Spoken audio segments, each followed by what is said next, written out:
और बात पते की में इस समय की बड़ी खबर बता दें, लोकसभा में सांसद निशिकांत दुबे ने मुद्दा उठाया है। राहुल गांधी की सदस्यता रद्द करने का मुद्दा उठाया है। राहुल अर्बन नक्सल जैसे व्यवहार करते हैं, ये निशिकांत दुबे का कहना है।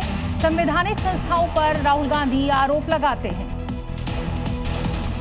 ये जो लीडर ऑफ द अपोजिशन है राहुल गांधी सर, ये अर्बन नक्सल की तरह बिहेव करता है और इसका सोरोस फाउंडेशन के साथ रिलेशन है, फोर्ड फाउंडेशन के साथ रिलेशन है। और ये कभी चुनाव आयोग पर, कभी संविधान पर, कभी स्पीकर पर, जितने भी संवैधानिक संस्थाएं हैं सुप्रीम कोर्ट पर, उसके ऊपर आरोप लगाता है। पाकिस्तान के रक्षा मंत्री ख्वाजा आसिफ एक के बाद अपने देश की पोल खोल रहे हैं, या यूं कहें कि पाकिस्तान की सच्चाई बयान कर रहे हैं। अब उनका जो नया दावा है वो हो सकता है CDF आसिफ मुनीर को अच्छा ना लगे, क्योंकि संसद में बोलते हुए ख्वाजा आसिफ ने वो सच्चाई बताई है जो पाकिस्तानी सेना के लिए शर्मिंदगी से कम नहीं है और मुनीर का असली चेहरा बेनकाब होता दिख रहा है। एक दिन पहले भी ख्वाजा आसिफ ने माना था कि अमेरिका से उसे टॉयलेट पेपर की तरह इस्तेमाल किया और 2001 के बाद अमेरिका में फिर से जुड़ना पाकिस्तान की बड़ी गलती थी।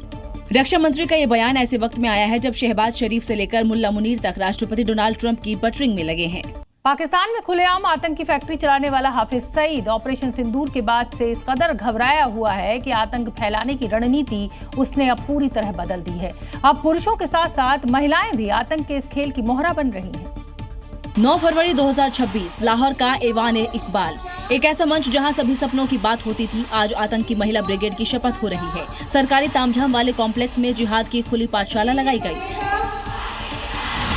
कमान संभाली इफत सईद ने, LET महिला विंग की जनरल सेक्रेटरी हाफिज सईद की नई कमांडर। इन सभा में लश्कर के कई सीनियर कमांडरों की पत्नियां मौजूद थीं। यानी आतंक की साजिश अब सिर्फ बंदूकधारी मर्दों तक सीमित नहीं, ये कोई सोशल गैदरिंग नहीं थी, ये एक कट्टरपंथी ब्रेन वॉशिंग सेंटर था जहां जिहाद के समर्थन में नारे लगे, कुफ्र के खिलाफ जहर उगलती बातें खुलेआम की गई। यानी बच्चों की परवरिश से लेकर सोच और स्लीपर्स नेटवर्क तक अब महिलाओं को आगे कर आतंक की फौज तैयार की जा रही है। जब दुनिया में हाफिज के आतंकी पूरी तरह बेनकाब हो गए तो महिलाओं को ढाल बनाकर जिहाद की गई नई स्क्रिप्ट लिखी जा रही है। अगली खबर तुर्की से, जहां की संसद में जोरदार हंगामा देखा गया। सांसदों के बीच हाथापाई की नौबत पहुंच गई। यहां राष्ट्रपति एर्दोगन की कैबिनेट में किए गए फेरबदल को लेकर सत्ता पक्ष और विपक्ष आमने सामने है। और फिर क्या था, सभी सांसद एक दूसरे पर ऐसे टूट पड़े जैसे वो संसद में नहीं बल्कि किसी बॉक्सिंग रिंग में खड़े हो। धक्का मुक्की करते हुए दनादन एक दूसरे पर मुक्के बरसाने लगे।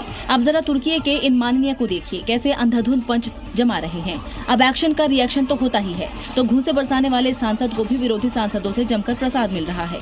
जो संसद देश का आईना होती है, जहाँ से देश के लिए कानून बनते हैं, उसी संसद में कानून की जमकर धज्जियां उड़ाई जा रही है। सांसद किसी बदमाश गैंग की तरह लड़ रहे हैं। सांसदीय मर्यादा को तार तार किया जा रहा है। इस पूरे घमासान की वजह इस्तांबुल के चीफ प्रोसिक्यूटर अकिन गुरलेक को देश का नया न्याय मंत्री बनाए जाने का फैसला था। विपक्षी सांसदों ने इस नियुक्ति का कड़ा विरोध किया, जिसके बाद संसद में पहले तीखी बहस हुई और फिर मामला मारपीट तक पहुंच गया।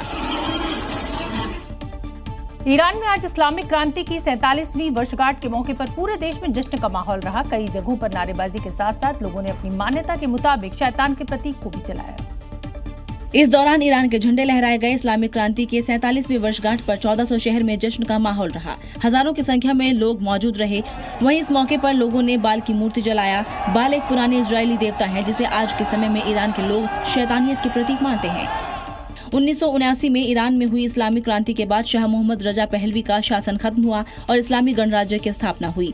आज इस क्रांति की 47वीं वर्षगांठ है, जिसे पूरे देश में बड़े उत्साह के साथ मनाया जा रहा है। तेहरान में रैलियां, मार्च और परेड आयोजित किए जा रहे हैं। तेहरान के प्रसिद्ध आजादी टावर और मिलाद टावर को राष्ट्रीय झंडे के रंगों में रोशन किया गया है। आसमान में आतिशबाजी भी की गई।